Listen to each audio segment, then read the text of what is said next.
Assalamualaikum warahmatullahi wabarakatuh.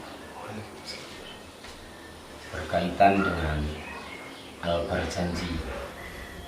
Al-Barjanji itu nama lain sebetulnya dari, kalau orang Jawa mengatakan berjinjen, tapi sebenarnya berjanji itu adalah nama dari seseorang, yaitu mu'alif dari kitab Al-Barjanji yang bernama Ja'far bin Husain Al-Barjanji.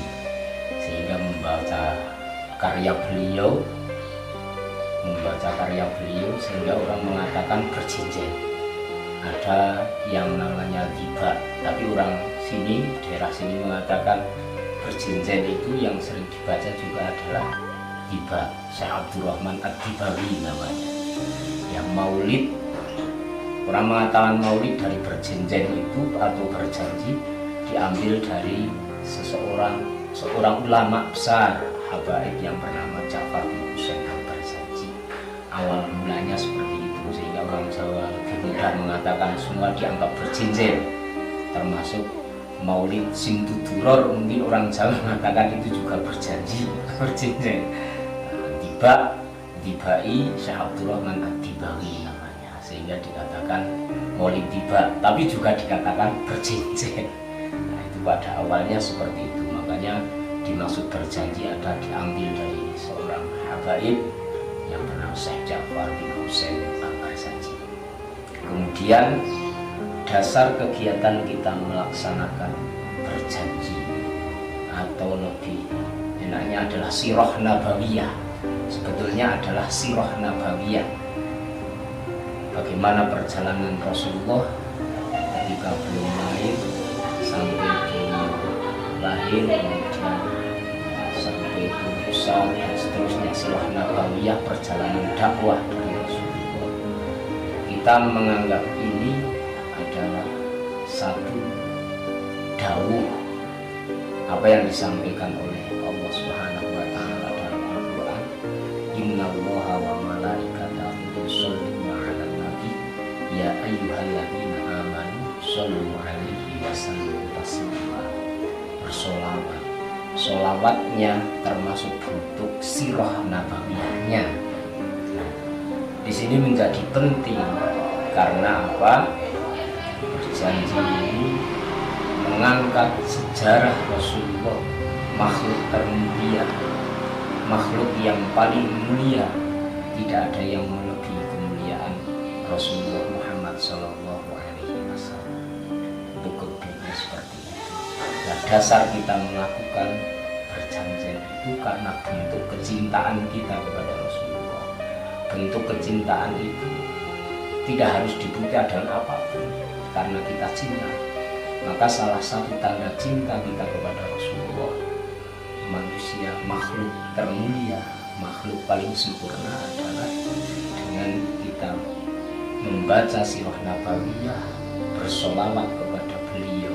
Nah, ini salah satu bentuk cinta kita.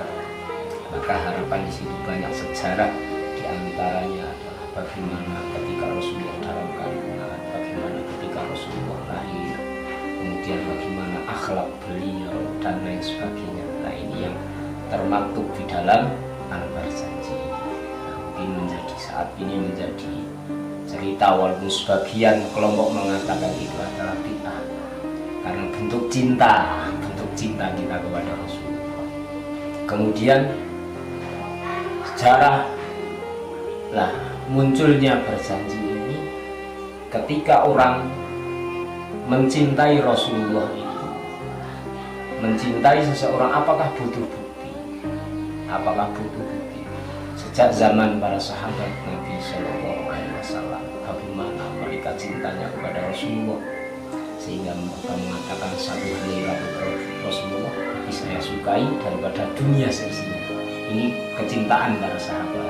Satu helai rambut Rasulullah lebih saya cintai daripada dunia seisinya. Nah, itu kecintaan para sahabat kepada Rasulullah, diteruskan kepada generasi selanjutnya, para tabi'in.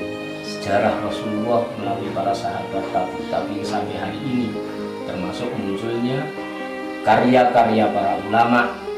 Di antaranya adalah ada yang namanya qasidah burda, dan lain sebagainya itu adalah bentuk karena kecintaan kepada Rasulullah Muhammad SAW. Ketika kita cinta kepada Rasulullah, bukan Rasulullah yang butuh terhadap kita, tapi kita yang butuh terhadap Rasulullah. Karena Allah menciptakan dunia, Allah menciptakan dunia seisinya ada Lailatul Qadar, kata Sayyid Muhammad Alawi Al-Maliki. Itu Allah menciptakan Lailatul Qadar, Allah menciptakan dunia, Allah menciptakan semuanya. Ini karena ada Rasulullah Muhammad SAW. Nah, ini bentuk dari kecintaan kita. Banyak ulama yang membuat karya, ada Maulid Sintudur, ada Maulid Tibai, ada karya-karya yang lain. Karena kecintaan kepada Rasulullah digambarkan dalam satu karya, sehingga mereka cintanya begitu cintanya kepada Rasulullah, begitu kangennya kepada Rasulullah. Kalau kita sudah kangen, maka semoga kita mendapat sebagai umat yang cinta terhadap beliau.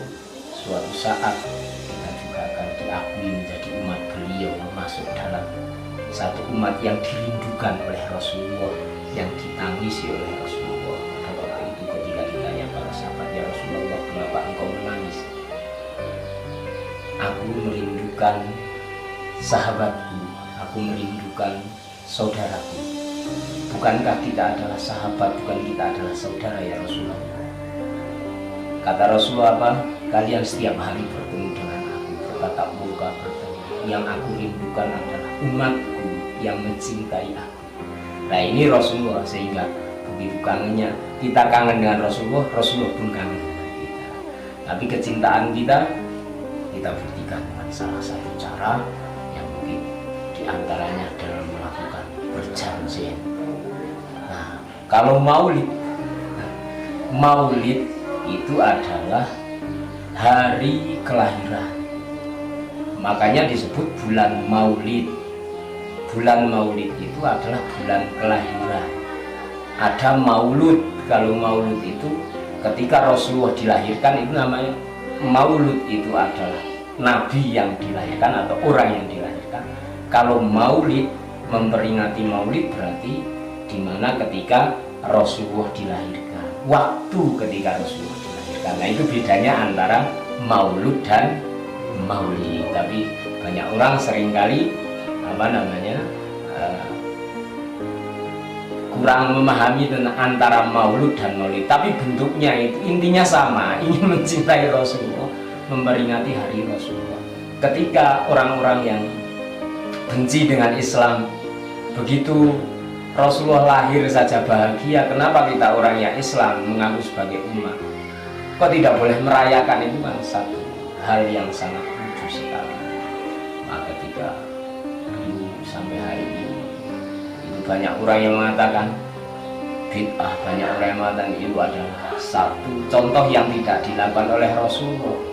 Tapi ketika orang yang bukan mukmin saja, orang yang tidak percaya dengan Rasulullah, orang yang kafir bahagia dengan kelahiran Rasulullah, apa kita sebagai umat ketika kita bahagia dengan Rasulullah itu tidak boleh?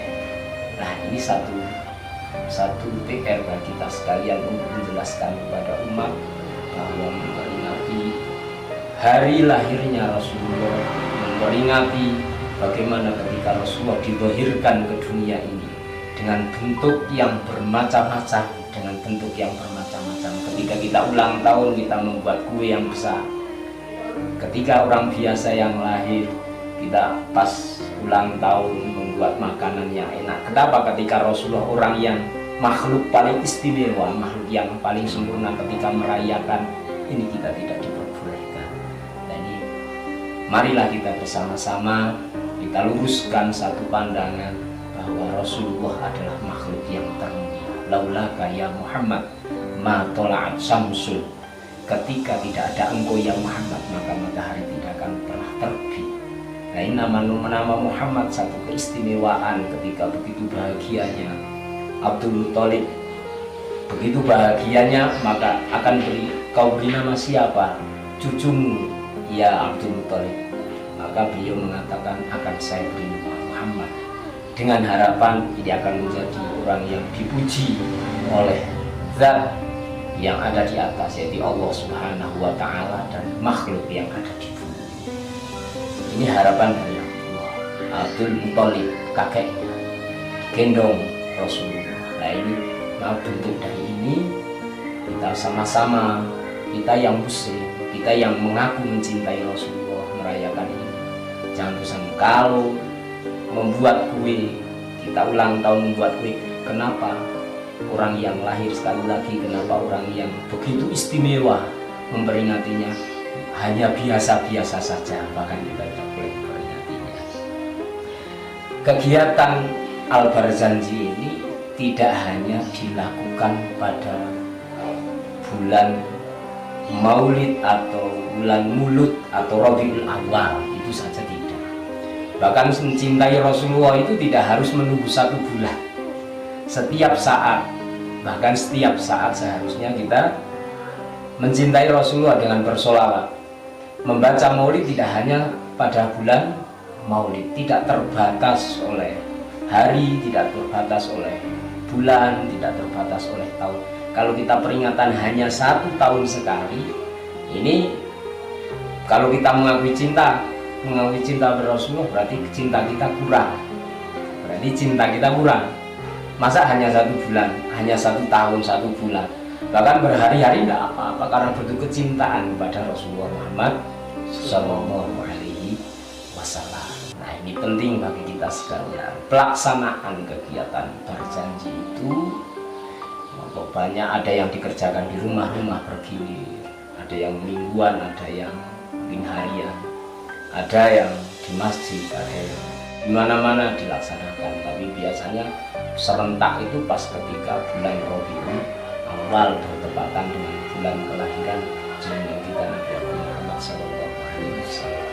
Tata caranya kalau kita melaksanakan berjanji atau maulid yang lain seperti Simtuduror, ada maulid tibai dan lain sebagainya, nanti tata caranya berpakaian sopan, keadaan suci, jangan dianggap bergurau bahwa ini adalah sirah nabawiyah. Bid'ah itu ketika kita menggunakan bahasa Arab, kenapa dibid'ahkan, tapi kita membaca sejarah sejarah dengan Indonesia tidak dibid'ahkan. Kalau kita membaca sejarah orang tua kita tidak dibid'ahkan, kenapa ketika membaca sejarah Rasulullah dibid'ahkan? Nah ini satu hal yang perlu dipahami. Kegiatan-kegiatan nanti secara berjamaah atau secara sendiri-sendiri diperbolehkan melakukan maulid. Ada yang menggunakan terbang, ada yang menggunakan rebana atau bahasa lain terbang dan lain sebagainya, tidak masalah karena bentuk kecintaan. Makanya ada yang berjoget dan lain sebagainya, itu karena bentuk kecintaan mereka terhadap Rasulullah. Jadi jangan disalahkan, orang yang cinta itu biasanya lupa segalanya karena bentuk cintanya kepada yang dicintai. Kemudian kemanfaatan dari melakukan berjanji adalah bagaimana syafaat Rasulullah SAW yang selalu kita nantikan. Ini Allah Subhanahu wa Ta'ala menggaladi bahwa syafaat Rasulullah itu orang yang diberikan izin oleh Allah Subhanahu wa Ta'ala memberikan syafaat. Maka harapan kita dengan Rasulullah, membacakan sholawat kepada Rasulullah, kita mendapatkan syafaatnya, diakui sebagai umat Rasulullah Muhammad Sallallahu Alaihi Wasallam. Walaupun kita belum pantas untuk bertemu dengan keadaan kita dengan Rasulullah, tapi harapan kita tidak bertemu dengan Rasulullah, walaupun tidak bertemu, tetapi kita diakui sebagai umat yang mendapatkan syafaatnya Rasulullah Muhammad Sallallahu Alaihi Wasallam. Mungkin ini sedikit yang bisa kami sampaikan, semoga bermanfaat untuk kita sekalian. Kurang lebihnya mohon maaf yang sebesar-besarnya. Akhirul wa'alaikum warahmatullahi wabarakatuh.